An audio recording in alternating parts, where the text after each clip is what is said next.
Hey, I'm Shawnee, and this is Social Anxiety Confessions. Let's talk about dating. So in this video, I'm gonna talk about a lot of things ranging from my experience when I first started dating, how I first started dating, where I met people, how you can meet people, how you can face your fears and just put yourself out there. This is gonna be a two-part video series, and in part two, I'm also gonna be sharing some Tinder first date stories, and I'm gonna be sharing things that these different Tinder dates and these different people taught me. Because honestly, if I think back, all of the different people that came in and out of my life when I first started dating definitely taught me some things. So if you're new here, I have a series on my channel called Social Anxiety Confessions that I started years and years ago, back when my social anxiety was way worse than it is now. Ever since starting that series, it's been a place where I share my experiences ranging from everything that you experience as a human with social anxiety and selective mutism. So if you are new here, I'll just quickly tell you that I grew up with extreme social anxiety, specifically selective mutism. I finally mostly overcame my social anxiety when I was 23 years old, when I turned 24. Not right when I turned 24, but when I was 24, I started dating for the first time ever in my life, which I made a video on that. It's called Dating for the First Time Ever at age 24. And a lot of people seem to like that video, so I figured I should make another video on this big subject of dating with social anxiety. You know how I told you I started dating when I was 24? Well, when I was 26, 2 years after being in the dating world, I came out as bisexual / queer / still evolving the label, but it came out as part of the LGBTQ plus community. That is some more information that I wanted to pop in there. I'm gonna start by talking about how I first started dating and how I first jumped into the dating scene and how that felt. Obviously, growing up, I had crushes on people. I was always a huge fan of rom-coms and romantic novels and love stories, and I always considered myself a hopeless romantic. I guess a part of me always really thought that I would have some sort of love story growing up by which someone else would come up to me and take all of the actions and take all the first steps, and that just never really happened. That definitely happens to people, it just didn't happen to me. There were people here and there who definitely flirted with me, who definitely expressed interest, but 50% of that time it was random people who I would pass on the sidewalk who were like, hey, let me get your number, girl. It was never like someone who I knew who was like, oh, I kind of like you, will you go out with me? Also, there were probably many people who were flirting with me growing up, but because of my social anxiety, it was hard for me to recognize that. I definitely felt really uncomfortable with flirting growing up. Like, a lot of things make us uncomfortable when we have social phobia. Fast forward to college, I'm age 20, I decided to try this thing called Tinder. So I made an account on there. I lived in Seattle at the time, 20 years old, so I got on Tinder, made an account, started swiping. I got a few matches, and I remember being too scared to go past the point of getting a match. I think I might have like talked to a few people maybe, but I was too scared to go on an actual date with a person.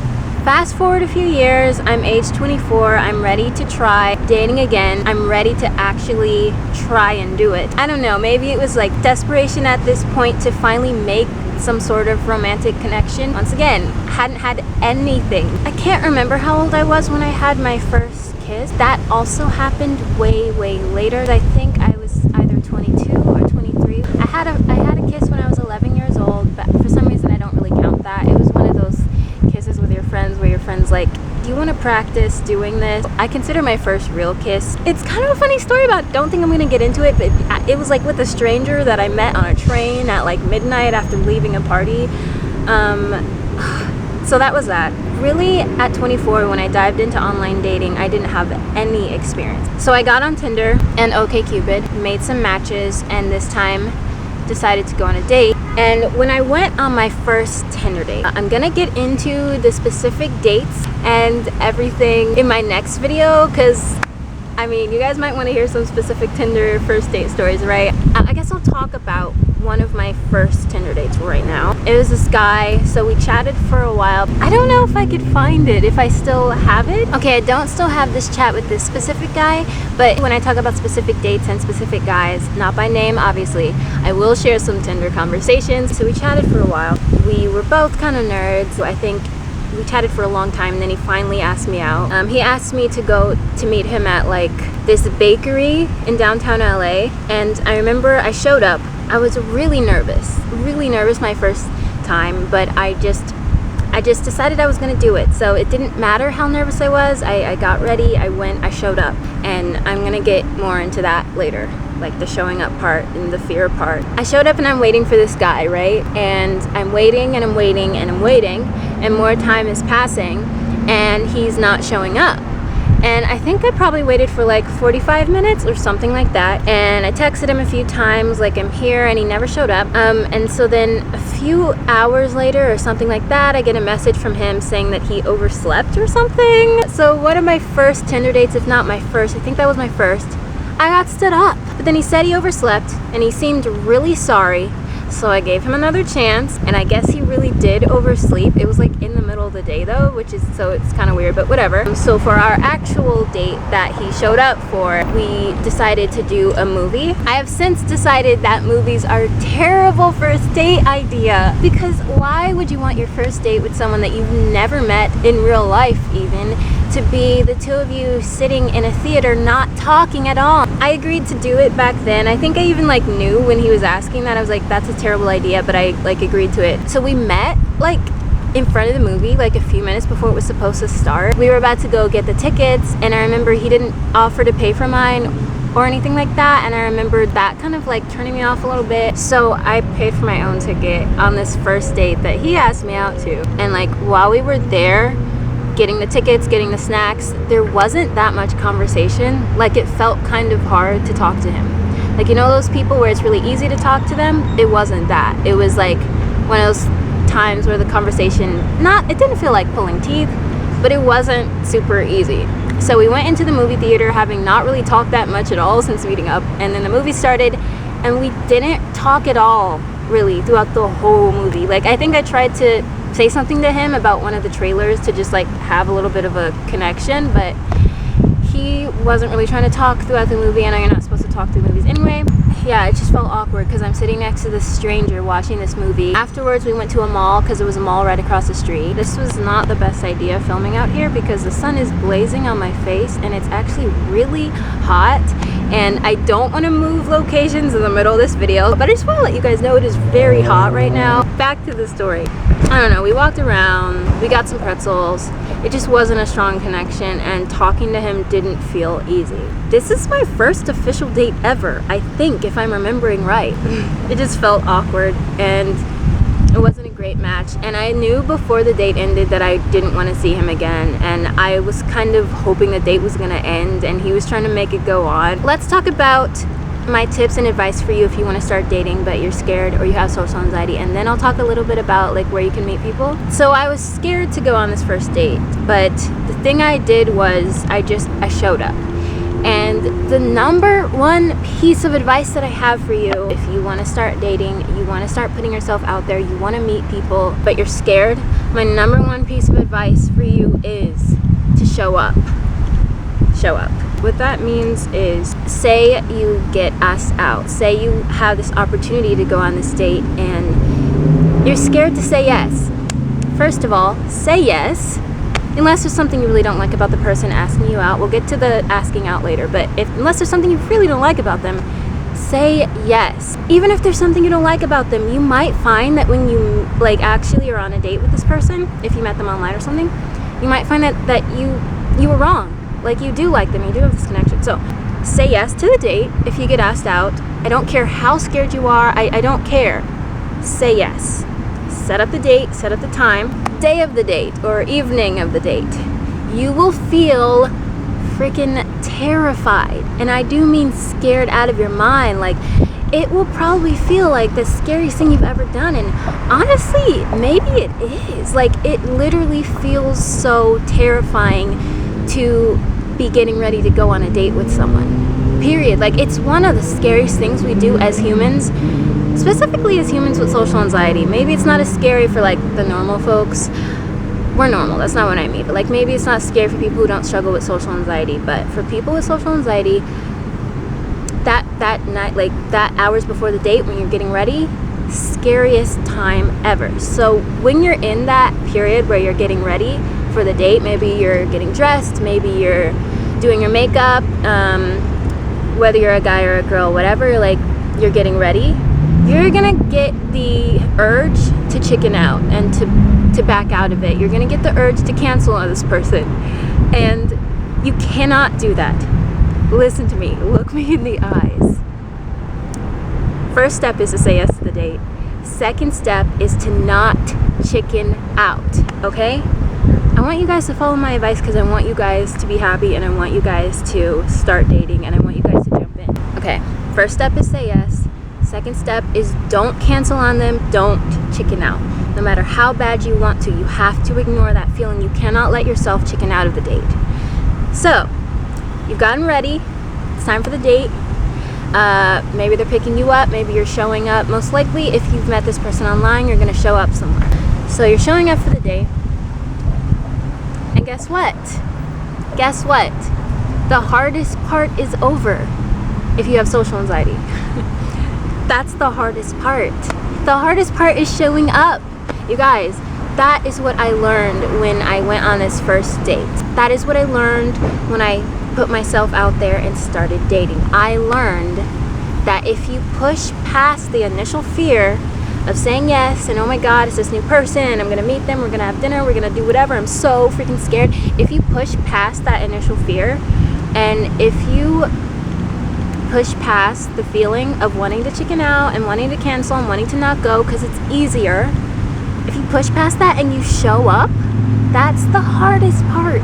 Once you show up, then you're gonna meet this person. Talk more about how you meet people in a minute, but once you show up, you're gonna meet this person, okay?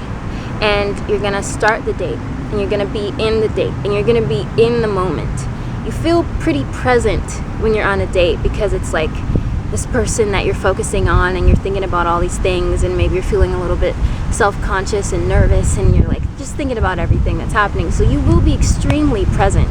After you show up, you'll be present and you'll be in the date. And showing up means that you have opened yourself up to the possibility of making a connection. By showing up, you've opened yourself up to the possibility of finding love, of finding a partner, finding a relationship, or finding a casual connection. You don't have to be looking for romance. You can be looking for whatever you're looking for. The point is that when you show up, you're opening yourself up to the possibility of finding that thing you're looking for. If you don't show up, you're eliminating that possibility. Honestly, guys, showing up is everything. And I cannot wait until part 2 of this video to tell you guys about some of the amazing experiences, amazing lessons I've learned by showing up on dates. I cannot wait because I have some stuff to tell you guys. I'm gonna spill the tea from my love life, okay? I'm gonna spill the tea. Next, let's talk about things you might be worried about once you're on the actual date. You might be worried about how am I gonna have a conversation if having conversations is hard for me. And I have a few things to say about that.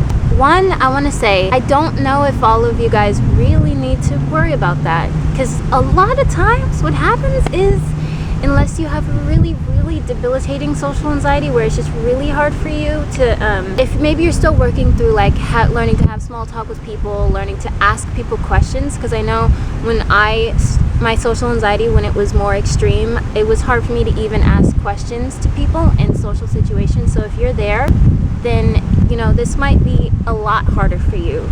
I still want you to show up, but the conversations, you know, you might be nervous about that. But if you're a little bit further along in your journey of overcoming your social anxiety and pushing yourself to leave your comfort zone, then you don't really need to worry about like overthinking what are we going to talk about, because when you get there, the conversation's going to naturally start. It's going to naturally evolve.